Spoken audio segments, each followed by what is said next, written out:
that we have had fun, a feast more or less for the past 3 days. Permit me to introduce the next person that will give us the next goodwill message. Yemi Adamolekun. Yemi currently serves as the Executive Director of Enough is Enough Nigeria EIE, a non-partisan network of individuals and organizations committed to building a culture of good governance and public accountability in Nigeria through active citizenship. She's also the Secretary of EIE Board. Now, EIE has led various advocacy campaigns, including its flagship RSVP, Register, Select, Vote, Protect campaign, promoting voter education and participation. It's also involved in the Open NAS campaign, calling for accountability and transparency in the National Assembly. To mark its 5th anniversary in 2015, it started the Office of the Citizen campaign, which is focused on teaching citizens the rights and responsibilities as they occupy the highest office in the land. EIE continues to be actively involved in the Bring Back Our Girls campaign, calling for the government to find and rescue the Chibok girls, and by extension, protect Nigerian citizens and account for those missing and displaced. Yemi has a 23-year diverse career spanning the public and private sectors in the United States and Nigeria. She volunteers for Kaleyewa. Yemi, please correct me if I'm murdering this. Kaleyewa House, an NGO founded by her late mother focused on the elderly. She is also on the boards of Make It Happen Productions and the After School Career Development Center, Calabar. In 2018, she was named as one of the most influential people of African descent, MIPAD, endorsed by the United Nations in the humanitarian and religious category. In 2019, she joined the Africa program of the Center for Strategic and International Studies, CSIS, as a non-resident senior associate. Yemi grew up on campus of the University of Ife, now Obafemi Awolowo University, but started her university education at the University of Lagos. She has a first degree in mathematics and economics from the University of Virginia, an MSc in development studies from the London School of Economics, LSE, and an MBA from the Oxford University Said Business School. Yemi cares deeply about educating and empowering Nigerians to know their rights and responsibilities, as she believes that until we consistently hold our elected officials accountable, Nigeria will continue to be underdeveloped and unjust. This is just a summarized quote about Yemi. And she says, of all the institutions of a democratic society, there is none as formidable as an awakened and conscious citizenry. And this is by Shehu Sani. This summarizes the person and personality of Yemi Adamolekun. Yemi, welcome. Thank you very much, Obina. And thank you very much, Pastor John, for the opportunity. Thank you to AiMP for this fantastic platform. Unfortunately, I haven't been able to participate fully, but I joined the Youth and Technology panel yesterday, and I listened to a bit of the politics one earlier today. So thank you for having me. And I think as I say, there's no distance in the spirit. So it's fantastic that we're getting those in the diaspora engaged in this conversation. As the profile read says, I lead the team at Enough is Enough Nigeria, and the organization is 11 years old. I've led the team for 10 of those years. And our work really is educating Nigerians on their rights and responsibilities. You can't fight for what you don't know you own or that is yours. So that's the rights part. And the responsibility part is what we're focusing a lot more now in really framing what Nigerians should look at when they're electing people into public service. And the key word there is service, which I think is extremely important because we tend to forget that elected and appointed officials are there to serve us. And that is it's sort of similar to the sacrifice of our Lord Jesus Christ because he came to serve. And I think what is happening in Nigeria, at least from where I sit, provides an excellent opportunity for us to show off our God in not only his love, but also in our response to social justice issues. A lot of people don't know that Nigeria actually has one of the highest numbers of persecuted Christians in the world. And I'll read you a quote. More Christians are murdered for their faith in Nigeria than in any other country. Now, this is from Open Doors that tracks the persecuted church. Nigeria is 9th on their watch list. Iran is 8th. Saudi Arabia is 14th. And China is 17th. And it's significant for me because the Southern church and the church in the diaspora are relatively quiet. And so if we're not standing with our own, it becomes even more difficult to stand up for others in a country like Nigeria with its many issues. I believe God is asking us to do more. And I'm excited that Nigeria in this season is testing our faith. I mean, two of the speakers who will be speaking on the church panel, one local and one from the diaspora, Pastor Godman and Pastor Agu, are two people that I've had several conversations with about the role of the church in Nigeria's development. And for me, I think that's really critical, which is part of why I'm quite excited about the role that Apostles in the Marketplace is trying to play. So as I end, I just challenge all of us really that as we are being apostles in the marketplace, that this is such a critical time for our lights to shine ever so brightly, because it says light shines brightest in the midst of the darkest night. Our lights to shine so brightly, and above all, to demonstrate the love that our faith professes in a nation that is filled with so much pain, so much hate, so much distrust as we carry this conversation forward. Thank you very much, and congratulations again to AiMP for this platform. Thank you, and congratulations to you too for all you do. Keep it up. Thank you there. Have a great day. Okay, so having listened to Yemi, we are further encouraged that there's hope in Nigeria. We keep saying it. And like we say, we'll confess unto salvation. At this juncture, without much ado, I'd like to say that we're moving to the next panel. And the next panel is going to be media and entertainment. And before I proceed, I'd like to welcome all of our participants joining from all over the globe. I see persons from almost all the continents, from Kazakhstan, from United States, from just about anywhere, from home and from the diaspora. A handshake is taking place. So welcome you. Please feel free to chat us in the chat room, share your thoughts in the Q&A section, and just make sure you are engaged and make sure you have takeaways. At this juncture, permit me to quickly introduce the moderators. Happy to see you, Kasumu. You're not interviewing today, I'm interviewing you. This is not Channels Book Club. But nice seeing you, my brother. Always a pleasure. And Auntie Alero, just wait, I'm coming to you next. But Olakunle Kasumu, producer and presenter, Channels Book Club. One of my most favorite programs on TV. You make me stay awake at night, and it's not fair. So I stay awake till 12 midnight watching this man after Channels News. So happy to see you in person. So writer, documentary producer, television show producer, and presenter of Nigeria's premier book show, Channels Book Club. You're welcome, Kule. Can we hear you? You can unmute and say hi. Nice seeing you here. Okay, thank you. Hi. Sorry, hi, I was muted. Thank you. Thanks for your kind words. Thank you, sir. Great job you're doing. Keep it up. Thank okay, you. next, because I read English first degree, so I hope you understand. Okay, yes, I do. Yes, Auntie Alero, good to see you. Alero Aida Otobo. Aida Otobo. Thank you, sir. Founder, Incubator Africa.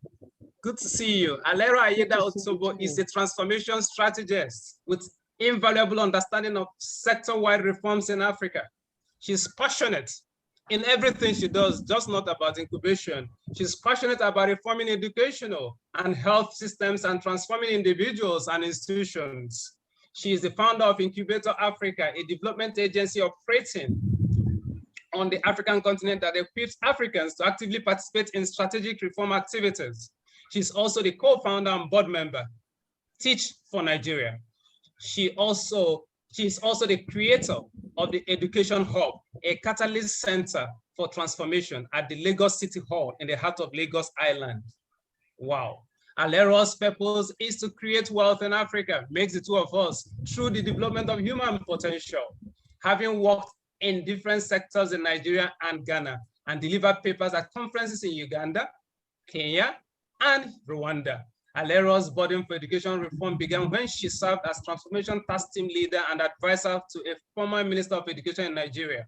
She was a lead specialist for education policy under the Education Sector Support Program for Nigeria, ESSPIN. a program funded by the United Kingdom Department for International Development, DFID, for 4 years.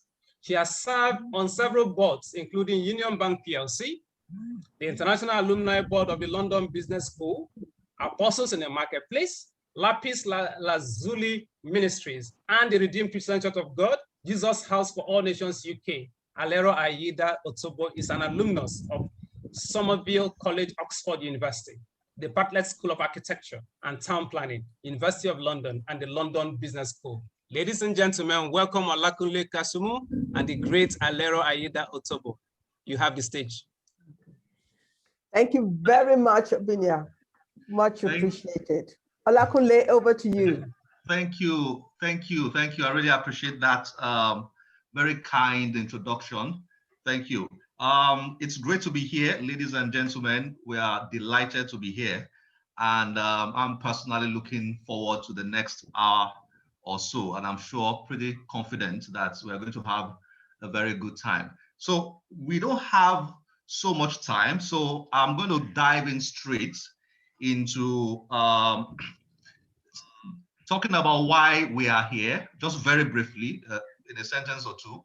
And then, more importantly, introducing our very distinguished panelists for today. Fortunately for me, I've got, I think I should be assisting her, not she assisting me. but I've got a pretty, much more competent assistant, co-moderator for this panel. So I'm delighted to be here today. So let's dig in. What we have here is how do we accelerate, or how do we harness the potential of the diaspora in national transformation in Nigeria? That's a very, very important subject, extremely important subject. But our focus for this panel is media and entertainment. I've always said that it is entertainment that uses the media, not the other way around. It's not absolutely correct, but you get what I mean. The entertainment industry uses the media as a channel and also as a basis for promotions. But they are married, they are intertwined. You can't separate both most of the times.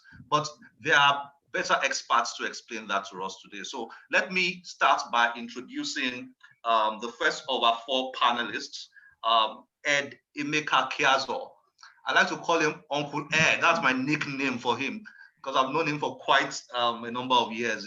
He's a fantastic gentleman. He's the author of many critically acclaimed books like The Lagos-Hamburg Line, The Brief History of German Commerce in Nigeria, 120 Great Nigerians We Never Knew, the Federation Cup and Nigerian Football, and quite a number of other things. But apart from being an author, he's also a documentary filmmaker. And amongst his documentaries are January 15, 1970, Untold Memories of the Nigeria-Biafra War. That is one to watch. And another one is Lagos, The Birth of a City and Style. And one that I watched recently, it was released not too long ago, MI Power, The Legend and the Legacy. Fantastic. But more importantly, I like to refer to him more than any other thing as a great archivist and historian. So it's a pleasure to have here with us Ed Emeka Kiazo. Welcome. Thank you very much, Kunle. I'm not sure if you're talking about me, but yeah, I'll accept everything. Thank you. Sure, thank you. Great. So, Alero, over to you for the next panelist. Thank you very much, Kunle. It's such a pleasure to be doing this. It's an honor. And the person that I have been asked to introduce is not just a friend, she's a sister, she's someone that I greatly admire. She invited me to serve on her board, the Clarence and Associate, and I got to meet an incredible woman. And I watched her emerge as a giant in the entertainment industry. So it's my pleasure to formally introduce Mo Abudu. My dear sister Mo, well done. You're doing us so proud. The continent of Africa, everyone, we applaud you and we honor you for the bold steps that you are taking. So Mo Abudu launched Ebony Live TV, Africa's first global Black entertainment and Lifestyle Network in 2013, and Ebony Life Films in 2014. She has produced several high-grossing blockbusters that includes 50, I watched it, The Wedding Party, I watched it and I loved it, Chief Daddy, The Royal Hibiscus Hotel, and Your Excellency. Then she produced Olature, a Netflix original feature film that exposes the shady business of human trafficking in Nigeria. That movie is one of the first movies that I've sat in the cinema theater and everybody was silent after that movie. We were shell-shocked. We were like, what just happened? Excuse me. It wasn't a happy ever after kind of movie. It didn't make us laugh. It was serious because it was dealing with a serious issue concerning human trafficking, and it did not end well. So Mo, thank you for taking that bold step and awakening our instincts. Many people wept. There were tears in the movie theater. Mo is highly sought after for her knowledge of the African and global creative industry. She has spoken at various business schools, Wharton, Cambridge, Oxford, and Harvard. And throughout the years, Mo has been a recipient of numerous awards and international recognitions. I know that if she wrote them out, it would fill a whole page. But most especially, there's been some incredible landmark events that have happened. She has, over the last year or so, has had several production collaborations with international studios that include Sony, AMC Networks, Netflix, we all know about. And most recently, she launched, and as I heard that, I said, this is quintessential Mo. The Ebony Life Group launched the Ebony Life Creative Academy in partnership with the Lagos State government, the fifth largest economy in Africa. Why that's such a major milestone? Because that is your training and equipping part that you were doing in Vic Lawrence, coming back, and you're about to recreate and redefine the entertainment industry. So, well, Mo, you're very warmly welcome, and we look forward to having a great conversation with you. Thank you so much for having me. Thank you. Good. Great, great. Moabudu, it's great to have you. Thank you for joining us. I'm a big fan here myself, so well done. Thank you so much. Our next panelist is Obi Asika. He needs little introduction, really, especially for those of us who are in that space where he operates. He's what you will call an advocate for Nigerian and African soft power, the leading advocate, I would say. But it's great to have you here, Obi Asika. He's the founder of Dragon Africa, a strategic communications agency, event and conference producer. He's a co-founder of Social Media Week Lagos. I've been opportunity to be invited there once. It's a fantastic event that holds once in a year. It's one of the largest new media and technology conferences in Africa. Every year now, thousands of people look out for Social Media Week. Obi is the co-founder of Social Media Week Lagos. He's also the founder of AiMP. I don't know if I pronounced that correctly, but I'm sure he will correct me if I'm wrong. It's a new innovation and creative hub opening in Onitsha in 2021. And he has also been an executive producer for global events. And this is what a lot of us know him for. A lot of us know him for this, particularly those of us who are fans of sports. He has been an executive producer for global events, major global TV franchises and festivals, including FIFA Under-20 World Cup 1999, CAF Nations Cup 2000, Big Brother Nigeria 2006, Dragons Den Nigeria 2007, The Apprentice Africa, remember that, 2008, Niger Sings 2009 to 2012, Calabar Festival 2008, and Calabar Rocks TV series 2009. And the list goes on and on and on. the biggest events in this country. This man has been behind them. So it's an absolute pleasure to have him here. I can go on and on with his resume and introducing him, but like I said at the beginning, he needs very little introduction, and we're very delighted to have Obi here with us. Welcome. Thank you very much. Thank you very much. It's a real pleasure to be here. Thank you. Great. Okay. And our last panelist is Emeka, Mr. Emeka Izeze. You're most welcome, Emeka. It's my pleasure to introduce you. He's a fellow of the Weatherhead Center for International Affairs, Harvard University. And he's the immediate past managing director, editor-in-chief of Guardian newspapers in Lagos, Nigeria. And I'm going to shorten this because you have a great resume, sir. He's a co-author of the book, The Crisis of Press Freedom in Nigeria.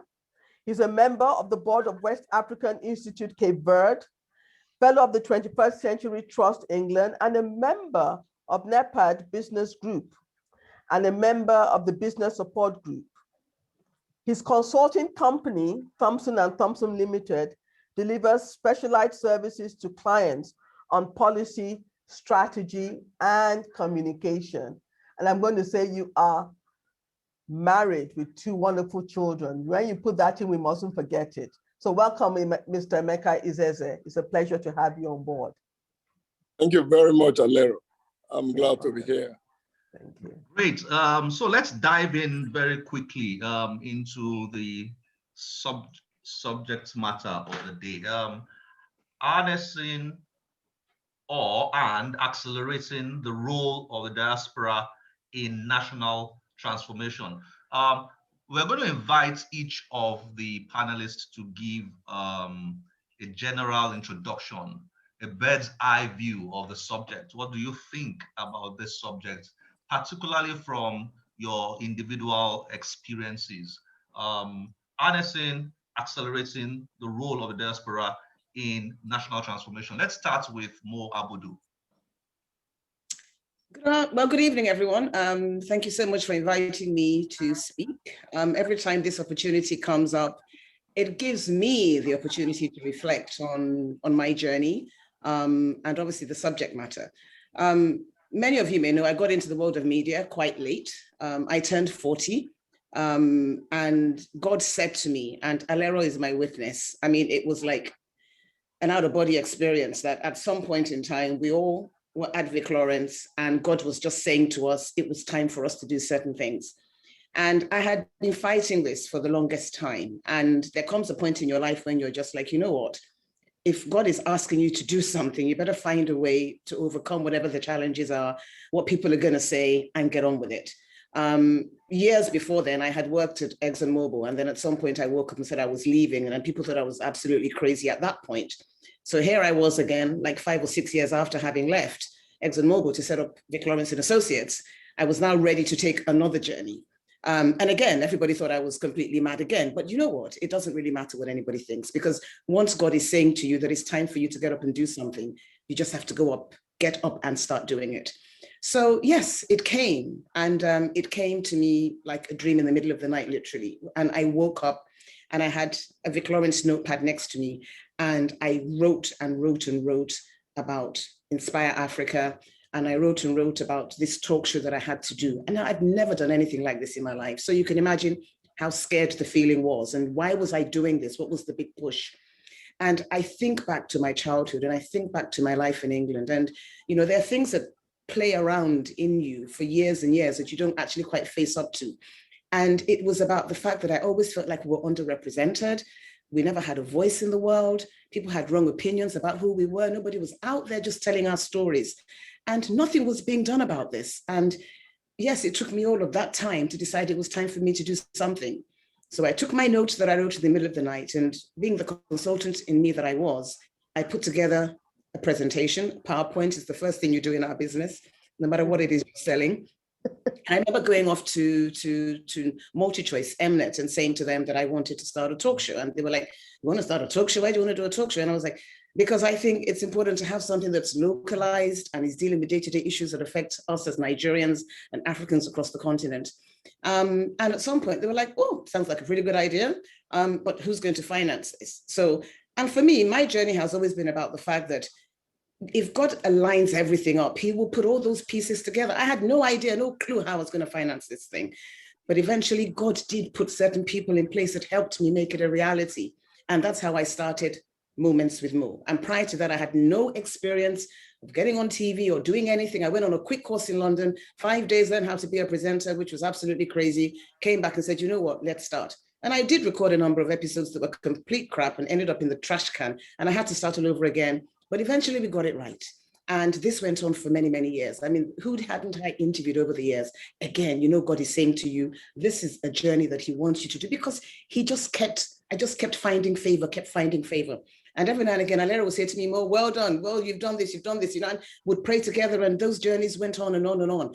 And then I found very shortly after the talk show that I wanted to just do more in the world of media. I knew how powerful and how important it was, you know. I remember doing one of my episodes of Moments with Mo when I stood randomly at Marble Arch in London, and I said, when you hear the word Africa, what do you think? And I heard everything from famine to HIV to Mugabe to Safari. I mean, the next question was, why do you think this? Oh, it's because we see on TV, and it's got poverty in it. I mean, this is the average person walking on the streets of London. This is what they think of us. And why do they think this of us? Because that's all they've been exposed to. So it reconfirmed to me the reason why we had to have an opportunity to tell our own stories. So very quickly after getting Moments with Mo going, I knew that I had to do more. Then it was Ebony Live Television. Everybody thought I was absolutely, you want to start a TV channel? Sounds like a great idea, Mo. How are you going to? I had no idea.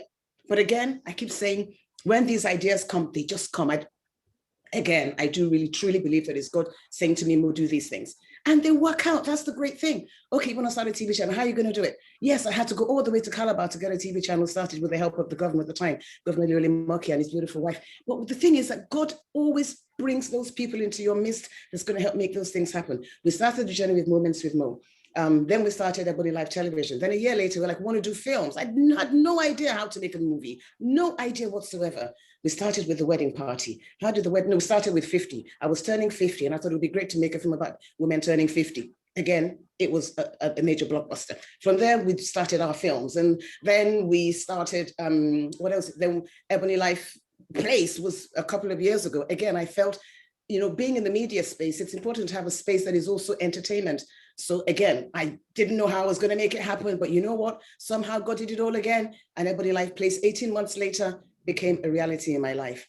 And then for the longest time, and I have to give the governor of Lagos State, you know, I have to say to him, thank you and thank you. I have been telling everyone for the longest time, we need to create a place where we can train our people. Where do we make this happen? And every government's like, yes, we're coming. You know, we've got so many other priorities. But this governor was dedicated to that fact and said, okay, Mo, we'll find a way to make it happen. 2-3 months ago, we launched the Ebony Life Creative Academy. We have a whole academy with 8 courses. Lagos State is paying for those courses. We have 120 students 4 times a year. So we're training about 500 people every year coming in, and they are getting trained in acting and script writing and directing and 4 or 5 other courses.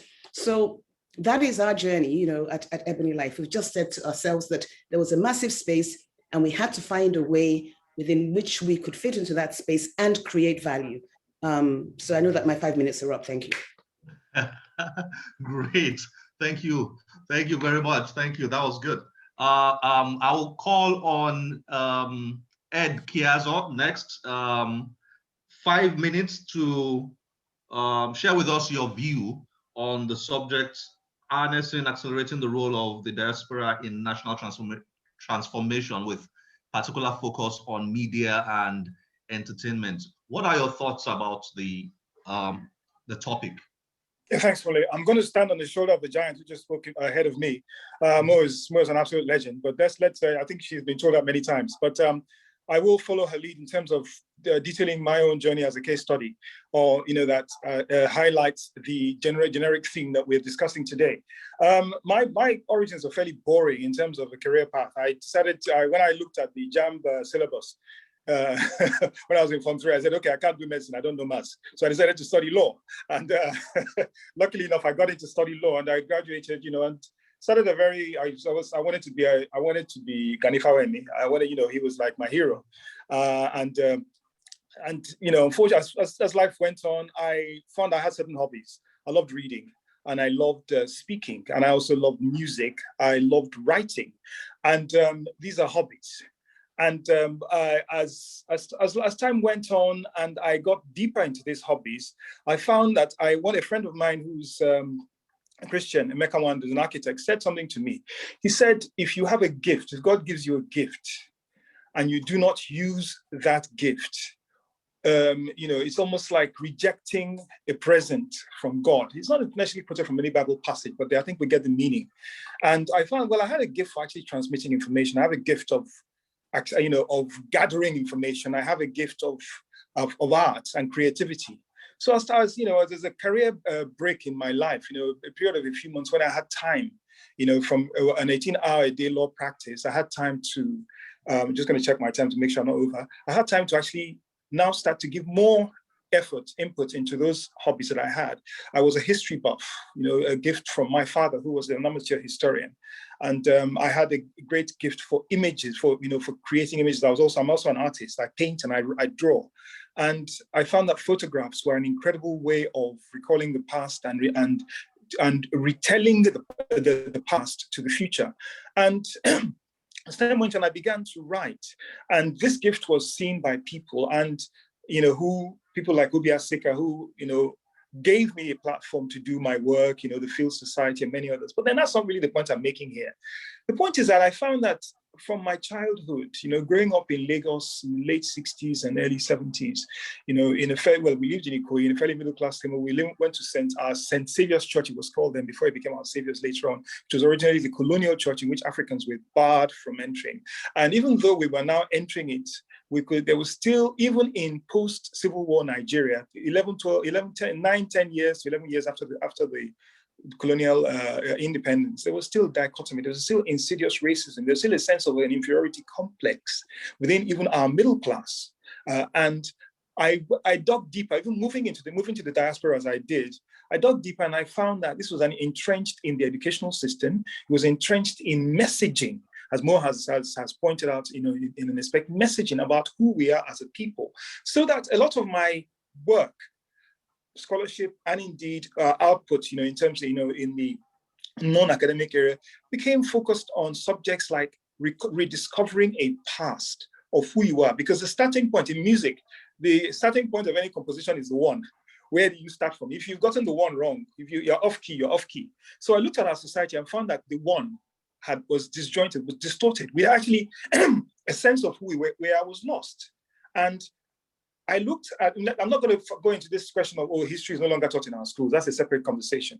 But I found that history was a niche by which I could start to work on breaking myths about the identity, because identity is an important part of creating, building a framework for national development, a positive identity. If the colonial authorities 120, 150 years ago, decided that it was important for them to tell us that we were at a disadvantage genetically and otherwise. Why, and I found that through the years that obviously this is false, it's a fallacy, it's simply a tool used by the imperial infrastructure. Why were we still buying into that mindset almost 150 years later? So a lot of my work has been about that. So to end my opening presentation, I would say that really how the nation building starts from identity. And identity is reinforced by literature, by education, re-information. The museums movement, great countries building museums is a fairly recent thing in the grand scheme of things. It's about reinforcing identity. Whether it's, propaganda, call it whatever you like, it was actually about reinforcing identity, telling people who they are. Britain had to do this less than 200-300 years ago, much less other countries which spread across Europe. So it was about reinforcing identity. And the media, even entertainment, is at the fulcrum of that effort. In fact, it's at the arrowhead of that effort. Yes, the whole concept of Nigerian soft power, which Obi will espouse, will wax lyrical about, is about showing your strength. And I'm just going to end with one last line. My wife and I were on a metro in France, on a shuttle train in France from Paris airport to our hotel. And the messages were in Chinese and French. When we got to our hotel, the music being played in the lobby was Niger pop. So this is the clearest example of soft power. So on one hand, the teaching of history and the dissemination of history is about reinforcing identity for nation building. But then if you look at media and entertainment, that's power. Because I talked about Chinese language being on that train. Because as far as the French were concerned, there were only 2 languages that were worth putting on the public address system, Chinese and their own language, power. 2, in the lobby, the music that was seen to represent the best at that hotel, a global chain, I'm not going to advertise them, Nigerian music played for 70% of the time. That is the power of the media, and that is the power of the entertainment industries. And I hope we can take this forward in our conversation. Thank you. Wow, well done. Thank you for that. Let me ask Obi Asika to come up next. What are your thoughts on this subject, role of the diaspora in national transformation with focus on media and entertainment?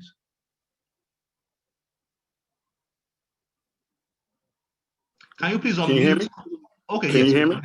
Yes. Yeah, I mean, first of all, again, it's a pleasure to be back here with Mo, who's my sister. I've known for 30 years, and of course, yourself and Alero and everybody. I don't want to sort of do a recap of my own personal journey because we'll be here forever. But what I will say is this, I mean, presently right now, one of the roles I hold is there's something called Nigeria Agenda 50, which is the national budgeting plan done by the NESG and the federal budget, which has 26 technical working groups looking at the Nigerian economy between now and 2050. So I lead the sector, which is called CCHT, which is Culture, Creative Industries, Hospitality, and Tourism. And that contains about 30 sectors. So going specifically to answer your question in terms of the diaspora and what they can do, the truth of the matter is, there's a lot they can do. There's a lot of knowledge they have. There's a lot of capacity in the diaspora. There's a lot of people working in these sectors, whether it's advertising, whether it's fintech, whether it's, gaming, esports, fashion, music, beauty. We have talented people all over the world working in these spaces who can add value to what is happening in Nigeria. Nigeria, one of the things that I presented to the National Economic Council about 3 weeks ago is that Nigeria, regardless of whether government steps up and does the needful or not, by 2030, this sector, not just media and entertainment, but the CCHT, will contribute about $100 billion a year to the Nigerian economy. So that should be serious enough for everybody to pay serious attention to it. We grew up in an era where people used to look at this as a sort of cap and hand situation and they had to beg people. But even in 2021, the Nigerian fashion sector is at least $8 billion per annum. Nigerian music and movies are up there as well. We have enormous capacity in Nigeria. Our diaspora, there are Nigerian women or Nigerian women of Nigerian descent who have been appointed to senior positions in Amazon, Netflix, NBC, in the American ecosystem, in the UK ecosystem. I think one of the key things that we have to be able to do as Nigerians is to lean on that resource, that expertise, that access to capital that the diaspora can offer and bring them in, because at least maybe we are on ground, we have the relationships and we understand the local environment. And then of course, what Mo is talking about in terms of globalizing our story and globalizing our narrative. I mean, I can't speak here without talking about the music because that's really my personal journey apart from everything else. And, from 1990 to 1991, when we did Junior and Pretty, to seeing Wizkid and Burna Boy and Afro Nation and things on that level where we're going to be seeing global, I mean, we have a real global situation going on with the Afro beats, and there's so many more things coming around the music, the fashion. I mean, Mo and people are leading incredible stuff in original content and original drama. And I think that if we are all focused and we pay attention to this area, this is already known by government to be one of the key growth areas for the Nigerian economy going forward. And this can employ millions of Nigerians. Up to 10 million Nigerians can work in this space. So I hope that helps as an opening. Oh, yes, it does. It does. It does a lot. And I think you sensed that we are short on time. So I like the angle yeah, brilliant. Thank you very much. Emeka, Izeze, you are not well. You are the final piece here. your bird's eye view on the subject. Thank you very much, Kinle. Let me say that I spent almost my entire life in the media as an adult, and I have recently been an observer of the media. It was a deliberate and conscious action that I took. Sometimes you need to clear your head of some of the things you've been doing all this time. And what I have discovered is that when you take the media as a holistic concept, what we have going in Nigeria presents great opportunities for the simple reason that nothing is being done yet.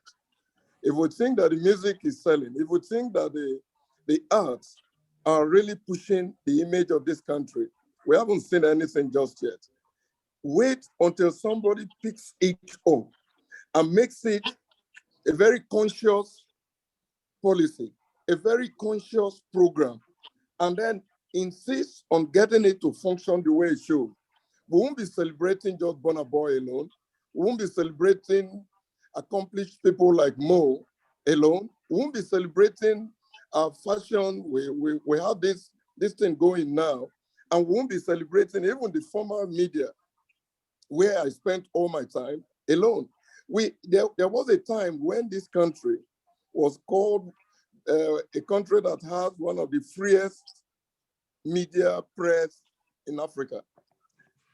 What I discovered is that the Malay of that former media has affected the way the media as a whole concept is going.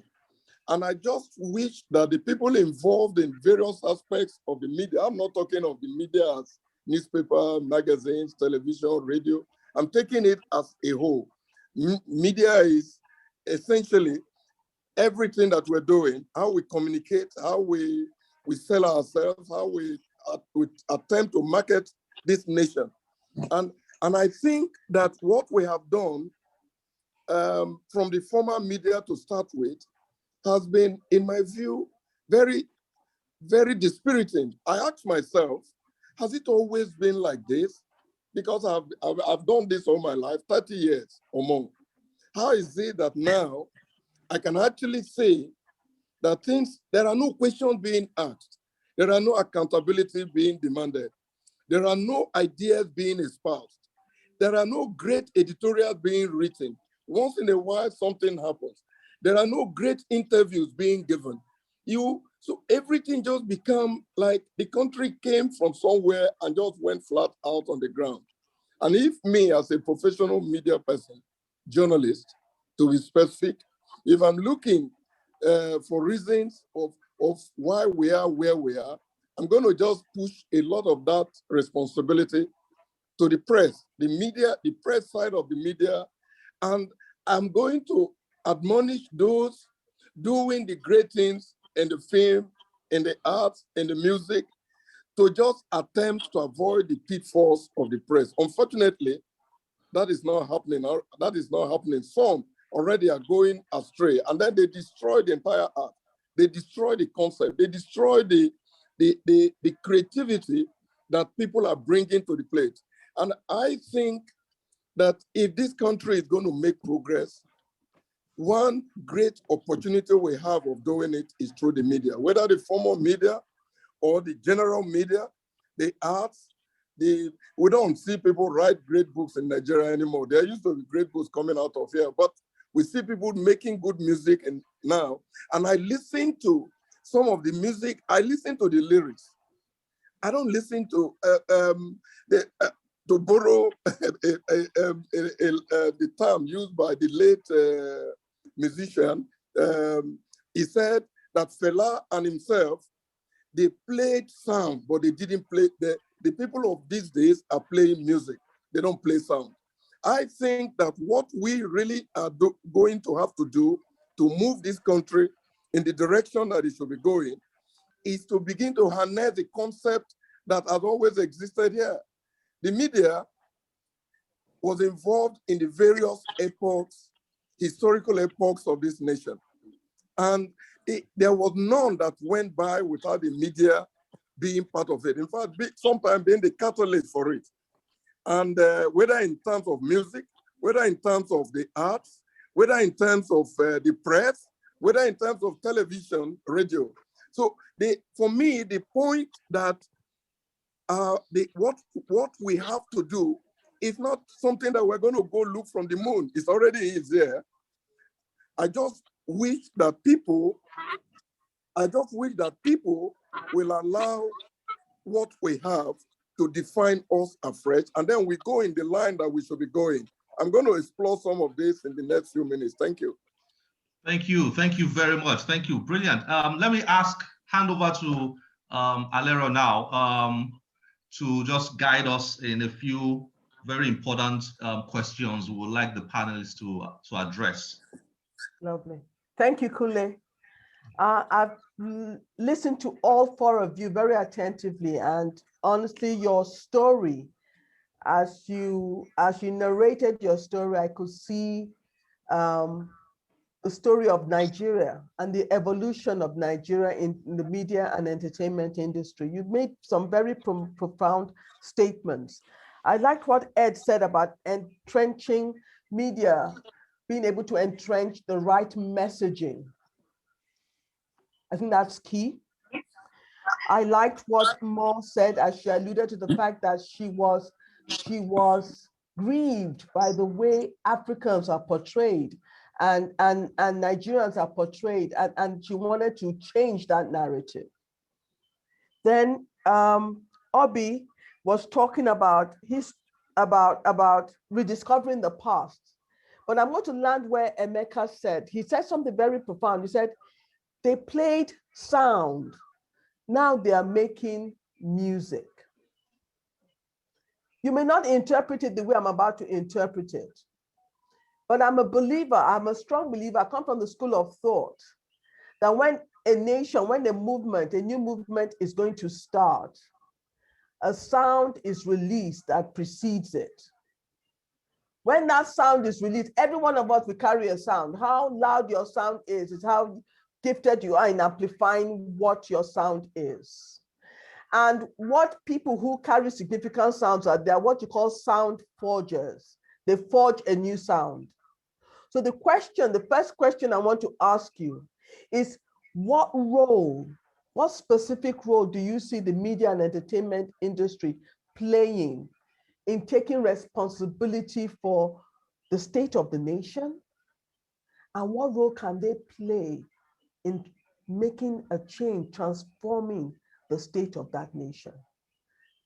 Ed, you said it starts with identity, because if you don't know your identity, you're not going to be able to take the right decisions and the right action steps. So what new sound do we need in Nigeria? What do we need to hear?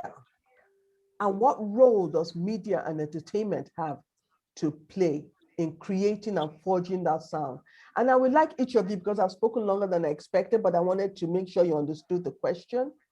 And yes. I would like you all to spend like just about 2-3 minutes, because we're conscious of time. I want to hear your perspective, each of you. Brilliant. And then we'll take it from there. Yeah. Thank you very much. Thank you very much, Alera. Well, the reality is this, right?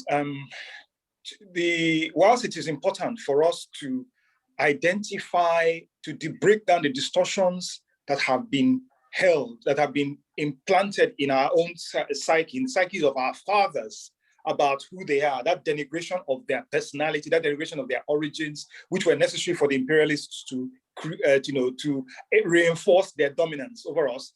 It is also important for us not to swing the other way, because one thing we did in the 1970s, particularly with the advent of oil, was to swing the other way and call ourselves the giant of Africa. I will never forget the words of your late father, Alera, who in a very, one of the most prophetic statements was like, it is not having the oil money is not the thing. It is the gravitas to manage what we have. Now, it was later changed to say, oh, Gowon said he's not, but he made a very poignant statement at the meeting of the National Economic Society, which was then used for whatever political reasons. But why it wasn't an irrelevant insertion. The fact of the matter is this: when we swung from the other way of that inferiority complex to a sense of what Toyin Akeosho, the oil and gas writer, described as Imiomo Babulu, we now began to believe that a sense of overinflated sense of self-importance, which is in itself is another distortion. Now, the role of the media, let's deal with that, because you talked about sound forging. The role of the media in those circumstances is one, apart from realigning the narrative of our true identities, our true history. It's also about realigning, being able to speak truth to power.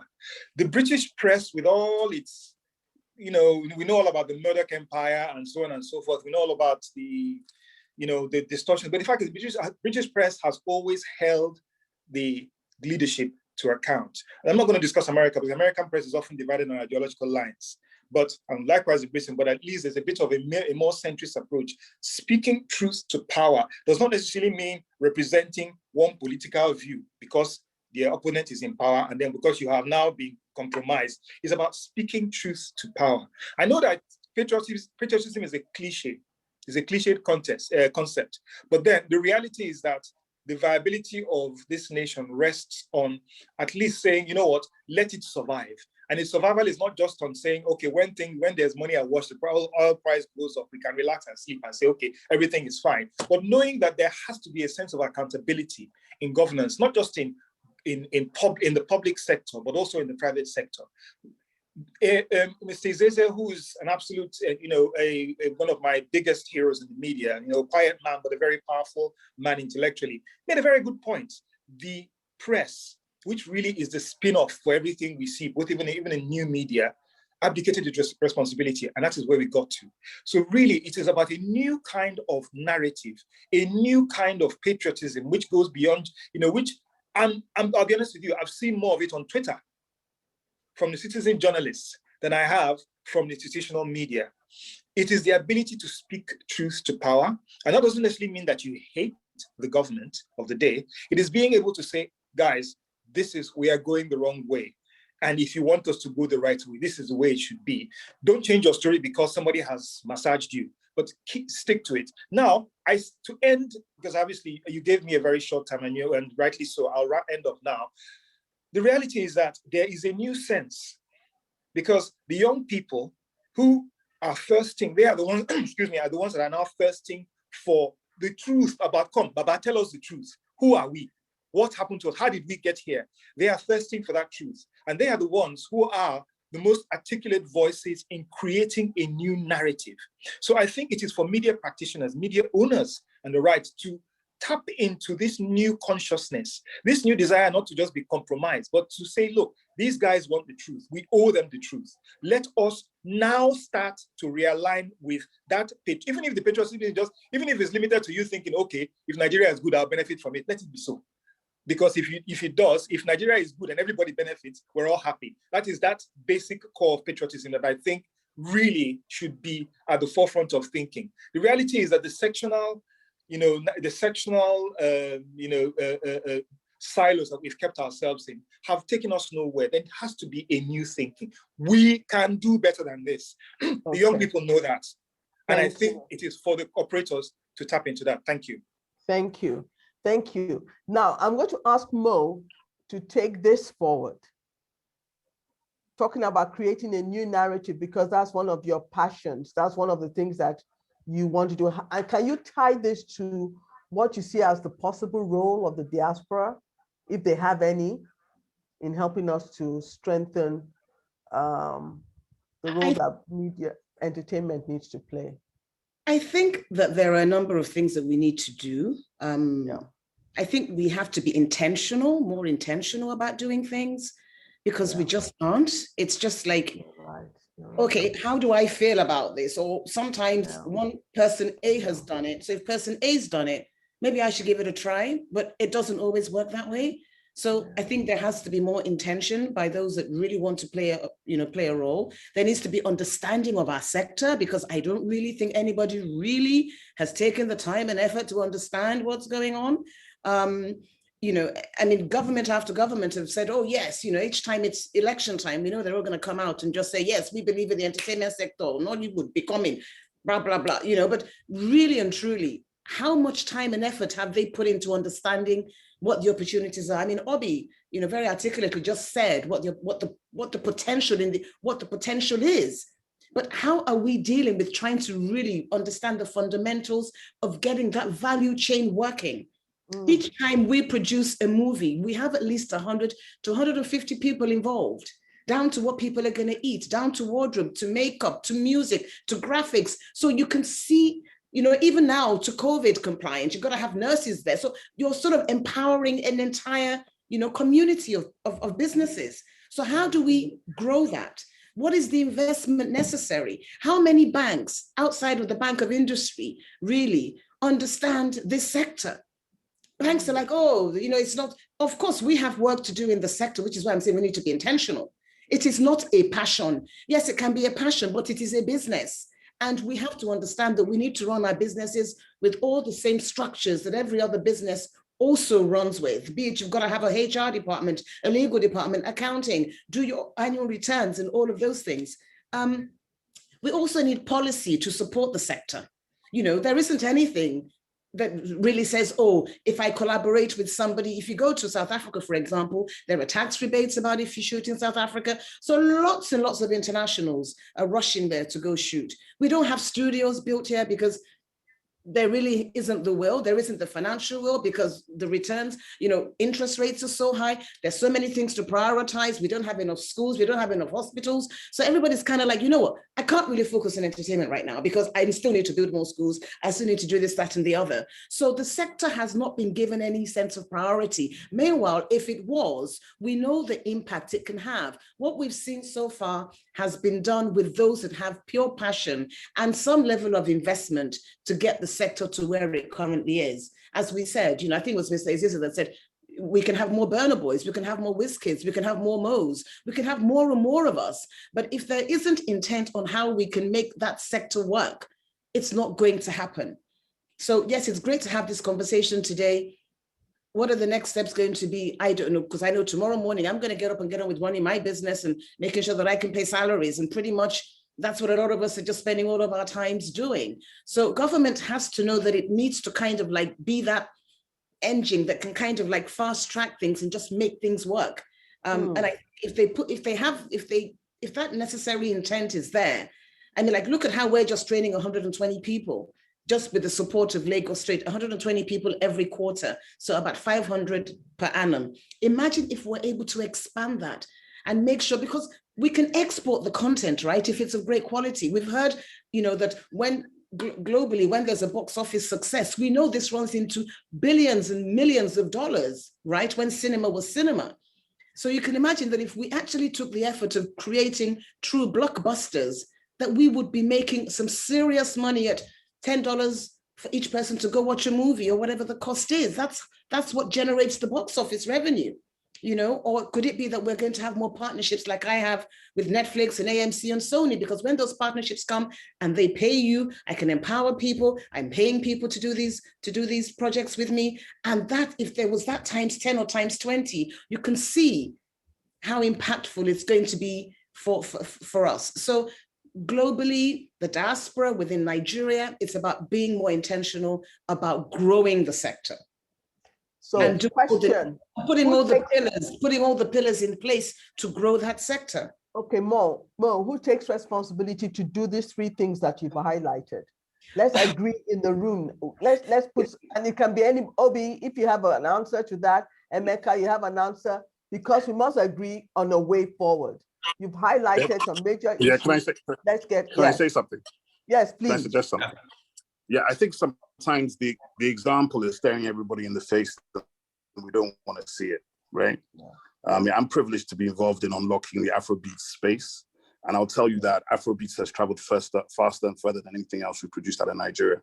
And I used to say that about Nollywood, because Nollywood really was, and it still is, the sort of 7 p.m. daily soap across Africa, across the Caribbean. I did a conference last year, a minister from Colombia who's Black was telling me about how her and her mother are watching the Nollywood films because they understand that. I didn't even know there were 10 million Black people in Colombia.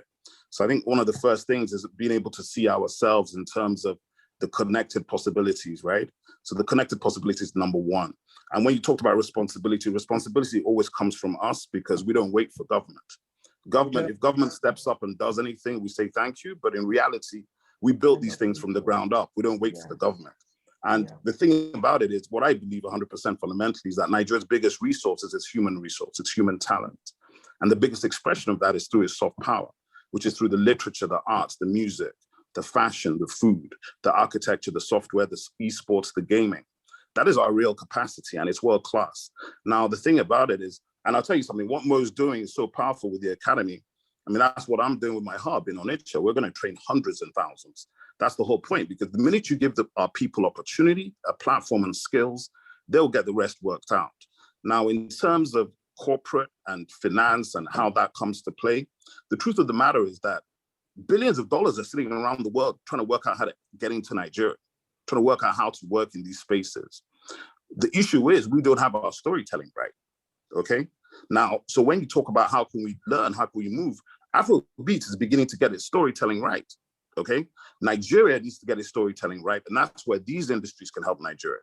Because when we tell our stories and connect deeper into our culture, we will find commonalities and connected culture that we don't even understand exist. And when you get that and you understand your greatness, then you can proceed to actually manifest it. If you sit there and you live in permanent negativity, you're never going to get to the light. And I think that is a real problem with all of us. We need to sort of, it's like when most talk about being intentional, I think it's about being in the light. You need to be positive. Yeah, but also, I think also, as you said, it's getting the storytelling right.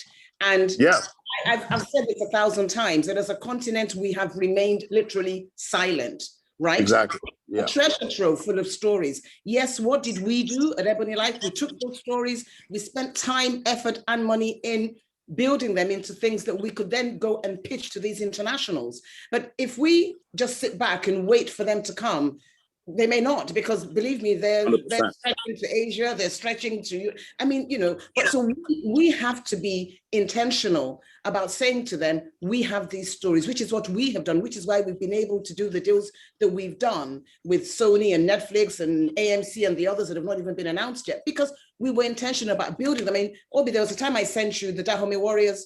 100%. Yeah, it was over 100 pages worth of research and character descriptors and story arcs and everything else. That is the level of what we need to do to convince international partners that I have a story worth telling. You can't just have half a page of an email and saying, oh, here I am. I think this is a really great idea. Come on, guys, where's write me a check. So, you know, we've got to do a lot more in the development phase, understanding what it is to develop globally. There's only one way of developing, and we need to buy into that and understand what needs to be done. Yeah. Mo, you're very right. I would like to amplify this point that you have made, but I also want to sort of draw your attention to the original concept of this discussion. Now we want to drag in the diaspora into this. I'm involved in discussions going with a group, including people in the diaspora, on some project to do with the media and other things. And I've seen where it's leading, and I've seen the advantage, what the diaspora brings that we don't have here. They have the know-how. If you're looking, for instance, or the kind of sources of funds for specific documentary movies, or even films generally, you will be surprised that the number of outlets for funding that exists, you will not know. You won't have time to do that here. But out there in the diaspora, they know where everything is. They can access them easily, and then they give you the opportunity to begin to go after this. But then let me also add that no nation grows without a coherent narrative. There is no narrative about this country. And the narrative doesn't have to be a fact. You can build a narrative on fiction. And this is where the art and the media generally plays a crucial role.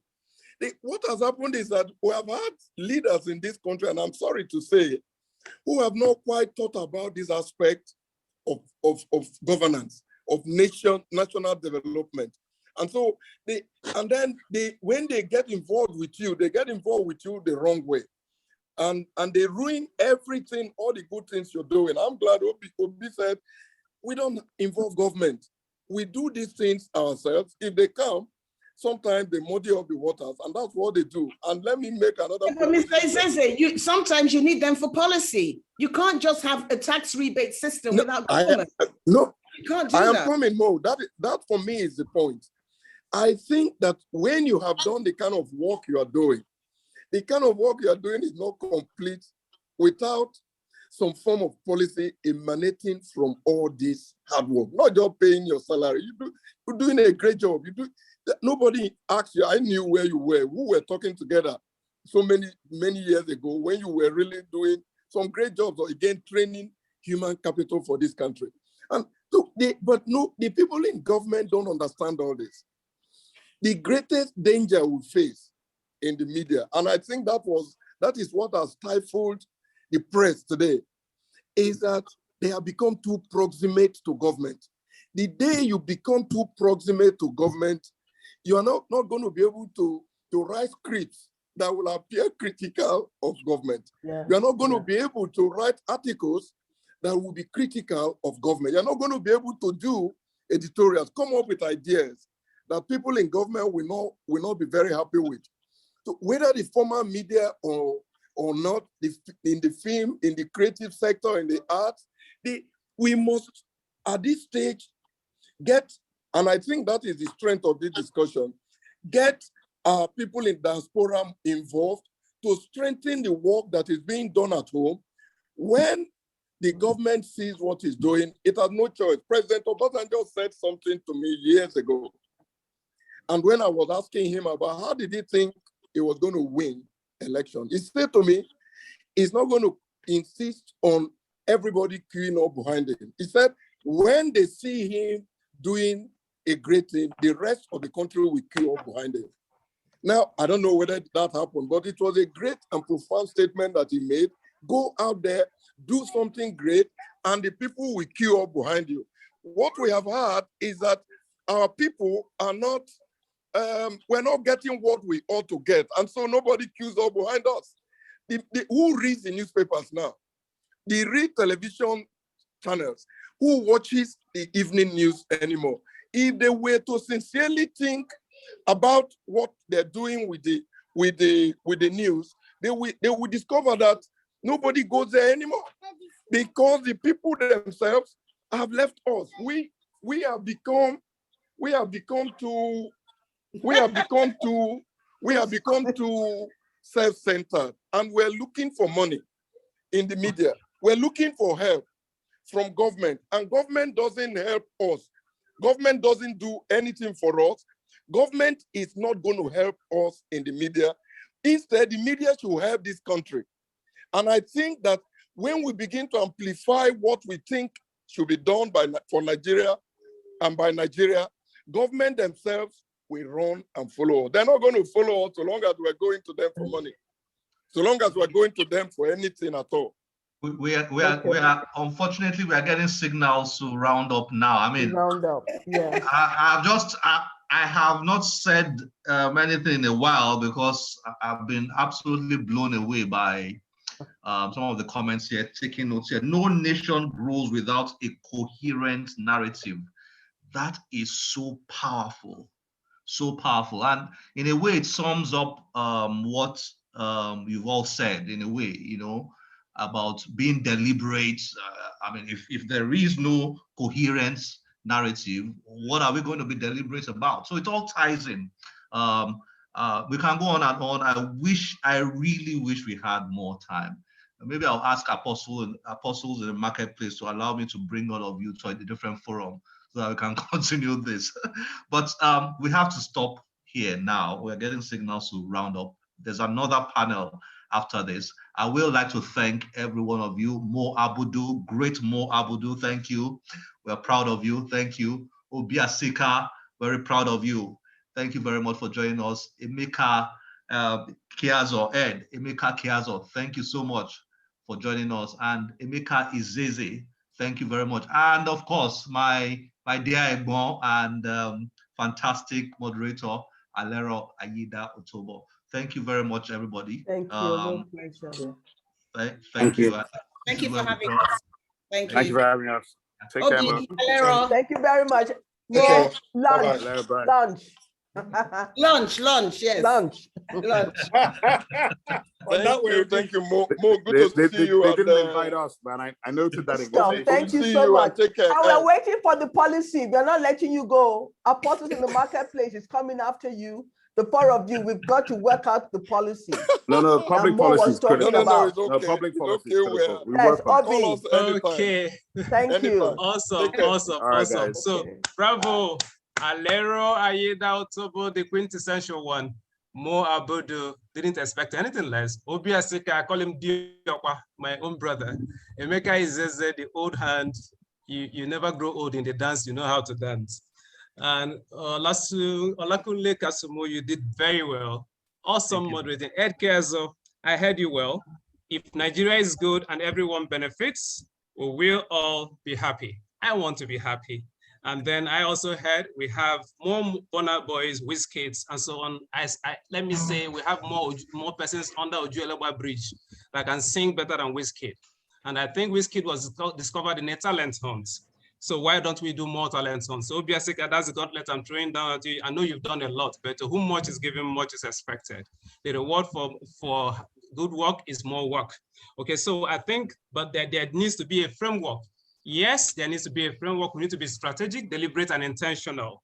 If not, it will never happen. More will struggle to go to Calabar, and when the next governor comes, he runs back to Lagos. And sorry, I'm bringing this to the public domain, but the story is out there. Okay, so Mo Abudu and team training 120 persons per quarter. Imagine if every state did 120 times 36 plus FCT 37. Just do the numbers. We don't wait for the government. I can say that for free, like my people will say, if you want to cure Whitlow, show us your finger. Obi Aseka has acquitted himself, and of course, Onitsha is a good testimony to that. Soft power, music, culture, and so on, incidentally employs the greatest number of people. Tourism, I need to add to that. No nation grows without a coherent narrative. As long as the story of the hunting is told by the hunter, the animal will be on the back foot. Let's tell our own story.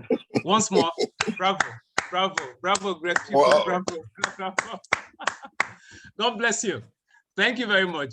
As we look forward to the next panel, and I hope none of you leave this platform, more you'll have enough stories to write on that script for the next program.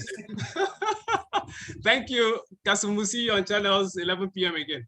So at this juncture, it's my privilege to say that we've had an awesome 3 days, but it's not over. We're going to the bottom part, which is the last panel. But before we go there, permit me to announce to you that we have goodwill messages, and our team is ready with the goodwill message coming from the chairman, board of trustees of NIDO Americas, and none other than Engineer Obed Manago. We're good to go.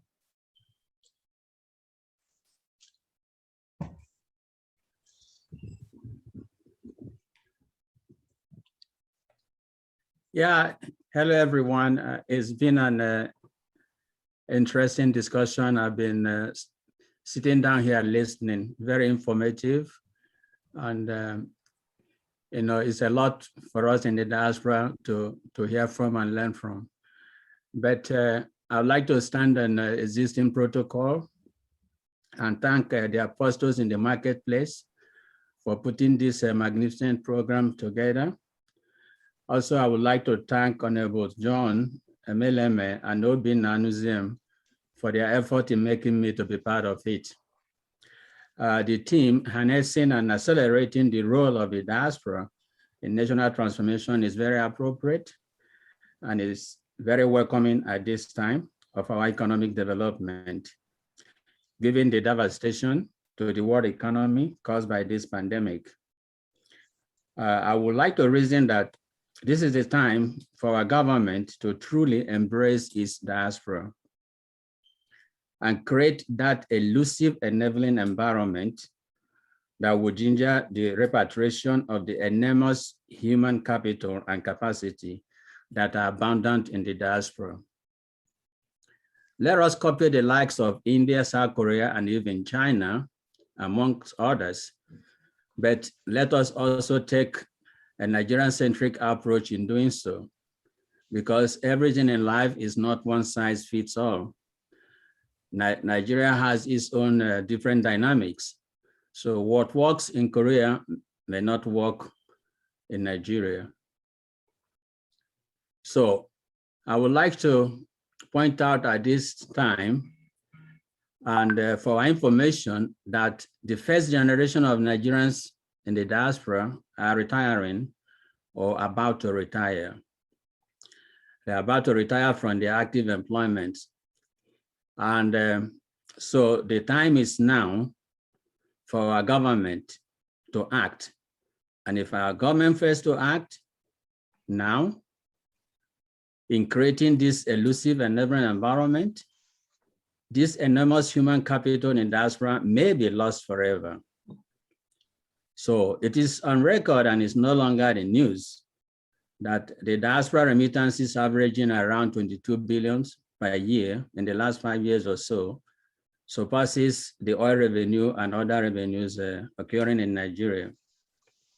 So even though there are two schools of thought in this respect, one saying that because this money is not collectively being used in building industries, schools, hospitals, and things like that, that is of no significance, it's not important.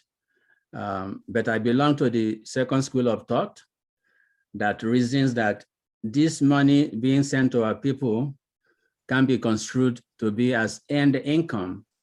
So in that respect, I will definitely and proudly say that the Nigerian diaspora is the biggest employer of labor in Nigeria, because this money we send to our people are being used to pay school fees, set up small businesses, build houses, get married, and take care of things. These are normally what people will do with earned income. So I'll proudly say that Nigeria is the biggest employer of labor, the Nigerian diaspora, yes. So the Nigerian diaspora in this respect should be accorded its rightful place in the socio-economic development of Nigeria. Let conferences of this nature and the town halls be the rude awakening starting point, because we don't need soothsayers and prophets to tell us what the endpoint consequences will be, factoring the teeming unemployment of the Nigerian youths. Suffice to say that, we have to be thankful that we now have a special purpose vehicle called NITCOM that is designed to help facilitate and manage these relationships between the diaspora and our government. At this point also, I would like, since this is diaspora based, I would like to touch on the need for the diaspora to be accorded its rights and privileges as citizens of Nigeria, and that includes the right to vote. It's important to note at this point that the appropriate authorities in Nigeria are tinkering seriously in that direction. Once more, I want to immensely thank the organizers of this event and the opportunity for me to be part of it. So long live the apostles of Marketplace, long live the Nigerian diaspora, and long live the Federal Republic of Nigeria. Thank you guys. And so I'm so proud of what I've had so far. I would like to call in next time and listen. It's very educative. Thank you, sirs. Thank you very much, Engineer Obed Monago. Did I get the name right? Yes. Okay, my pleasure. We look forward to working closely with you in future, and thank you for making our time to join us. All the best, sir. All the best. Thank you, sir. Thank you, my brother. Yeah. Next is a great personality making Nigeria proud out there. Afolabi Ando is a name synonymous to the African European project, a role he has played quite remarkably for over 30 years. He is a man who operates with great passion, excellence, commitment, and dedication. Afolabi can also be described as a highly skilled organizer, business strategist, and brilliant communicator.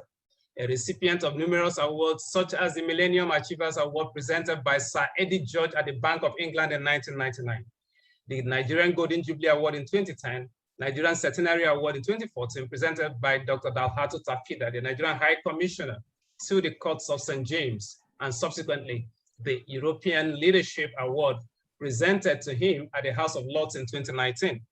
Afolabi Andu, a BA honors and MBA degree holder, has been instrumental in the development of numerous high-impact initiatives both in the USA, Europe, and Caribbean and Africa. Some of the initiatives include the Engineering Forum of Nigeria, the Best of Nigeria Expo, the Nigeria Global Business Forum, the Nigeria British and American Awards, and a host of others. One of his greatest passions is to see people excel in their area of core competence. And today he joins us on the Apostles in the Marketplace program, the nation building workshop, Diaspora is having a handshake with those down here. Afolabi, how are you doing? Very good indeed, very good. It's good to be on the platform this afternoon. And let me start by commending the organizers, Apostles in the Marketplace, Honorable John Enemela, for the vision and the tenacity that has been taken to seeing the emergence of a new Nigeria. Mine is pretty brief. I've been asked just to bring a goodwill message and to say a little bit about what I've been doing over the past few years. I'd also like to, at this point, appreciate all the speakers that have spoken over the past 2 days. I guess the thrust of this session is to get people hope rekindled for a new Nigeria, to also reinforce God's vision for Nigeria, and of course, ultimately to focus all our minds on the importance of cultivating our own space. I stand with the Apostles in the Marketplace on this pathway of establishing the Nigeria we all hope for and ultimately dream to become a reality. Permit me, if I can, just to give a little bit of insight as been asked of me with regards to my journey up to date. My journey actually started in 1984, to be precise. I guess that's approximately 37 years ago. Young student who just had this incredible burden to see Nigeria emerge as a leading force, the Committee of Nations. Pretty young at that stage. And I remember that as I sat by my desk on this particular day, and that was a turning point day for me in my hostel apartment. And I started to ponder. And as I was pondering, I had a lead-in to just write the letters of Nigeria on a paper, which I did. And before I knew, the name or the letters started to form a meaning. What I received that day became my effective banner that I'd held on to date. So the N became new, the I became industrious, the G became generation, the E became establishing, the R became respectable, the I became identity, the A became abroad. 1984, I received so clearly that acronym meaning new industrious generation, establishing respectable identity abroad. If that translation isn't a prophecy, I really don't know what a prophecy then is. I got a little bit excited, but I was told to look at the letters once again, and I did. And it started to form the same meaning, but changed at a point. So it became new industrious generation, establishing respect in Africa. And that, like I said, became the foundation base of this journey that I've been on for the better part of 37 years. I've never worked on any other project aside from the Nigerian project. That was what actually drove me into quite a number of the schemes that had been highlighted in the profile that was read this afternoon. The mission, very simply, is to contribute my own little part through the grace of God towards what I believe can become a great nation. I'm convinced in my heart. It doesn't matter the news that is out there. It doesn't matter what we all feel or think. Personally, I feel in my heart that there is a mission that has been accorded to me, and that is the journey that I've been on. So it started officially in 1987, when we celebrated Nigeria's 27th independence anniversary. That was at the Empire Suite. And that proceeded on to setting up the Nigerian Trade and Investment Center, of which I got into partnership with the Nigerian Investment Promotion Council. But just as been requested of me by the organizers, just to give a little bit of background, it carried on in that sequence up until to date, where we do, by God's very special grace, have a structure called the Nigerian Global Business Forum. And within the Nigerian Global Business Forum are 8 countries that are sub-business forums. What's the purpose behind the business forums? The whole idea is that with access to thousands and thousands of Nigerian professionals and entrepreneurs across the globe, out here in the diaspora, we can only just start to imagine the level of potential investment that can be geared towards Nigeria, given the right factors. A lot has been said over the past 2 days, and we'll continue discussing on this pathway in terms of a re-engineered process towards how we can effectively influence and participate in nation building. Policies would have to be actively streamlined to suit a stimulus process of investment. Ladies and gentlemen, I'm conscious of time. It's a goodwill message. I'm hoping that at a point in time, I would be able to be a part of the program where one can effectively contribute within the area of my own expertise. But I want to commend everyone that has been involved in this project, and I wish you all the very, very best. God bless you all. And God bless you. The Federal God Republic bless of you, Nigeria. Apolabi. And keep up the good work you're doing out there. Represent us well. Thank you very much. Thank you. Okay, sir. And I hope you stay on for the last panel. You would not, in fact, you will pay me for it, for telling it.